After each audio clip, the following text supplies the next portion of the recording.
In 2002, I started out to put down my memoirs for the purpose of giving it to my children.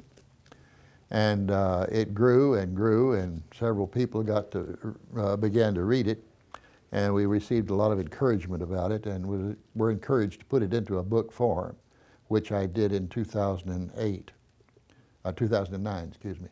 And the book has now been out for about a year, and Carolyn and I are touring the area and speaking at engagements all over the area, specifically for military organizations, churches and Lions clubs and Optimist and other organizations. The book is primarily concerned with a short fuse, and that short fuse happens to be a problem that we had in Vietnam, and I'm going to tell you why the book has that name, because this is the heart of the story. The book is actually about three men.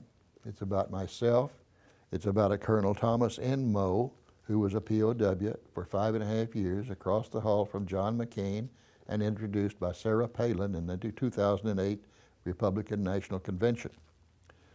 Then the other man is Lieutenant Lance Sargent, who died as a POW on the way to Hanoi, and his story is quite gripping. And these stories are both written in the second half of the book. The first half is my life, which kind of prepares you for that second half so that you'll know that the training that I received is also the training that they received before they encountered these extreme difficult situations.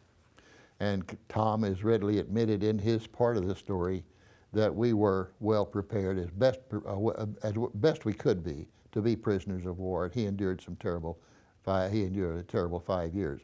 Tom, of course, is quite bitter because Tom's airplane was blown up by our own bombs. We were flying in Da Nang in 1967 and 1968 in F-4s, flying two-ship formations, and we started losing aircraft. They would leave, go on missions, and not come back. And so we began to think out the situation, because normally if you get hit by any aircraft fire, there is time to say something or to eject. None of that was happening. We had no stories and no conclusions to so many of these missions. And these are F-4s with two people in each aircraft, a guy in front and a guy in back, both of them full pilots with full controls in both seats. And it would appear that there should be some evidence of what happened to them, but there wasn't. The only reasonable conclusion we could come to is that the bombs were going off as soon as released from the airplane and disintegrating. And so we were getting to the point, we had a new fuse. We had a problem in Vietnam earlier on, and it's quite a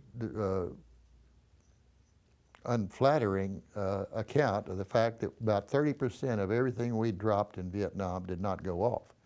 So we had a problem of them not exploding at all. So they had developed a new fuse. Honeywell had a fuse called the FMU-35, which was a multi-purpose fuse that could be set on the ground for the bomb to go off at 500 feet above the ground, 100 feet above the ground, on impact, or could even bury up and become a landmine for a truck that would drive across it. And you could put them in a harbor if you wanted to as well. So the bomb had the fuse had a really great purpose, and apparently it was quite effective, because we carried a lot of them and they didn't blow up underneath our airplanes. So it was not something that where all of the fuses were bad. It's where some were bad and we didn't know which ones. So anyway, we were at the point of almost saying that we're not willing to fly those missions with those fuses, because we suspected them.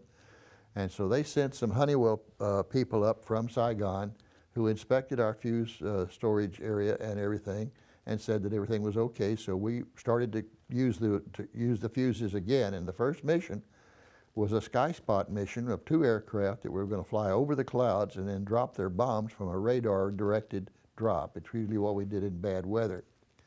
And sometimes we would do that in 2-ship formations or even more. But this particular flight was a 2-ship formation.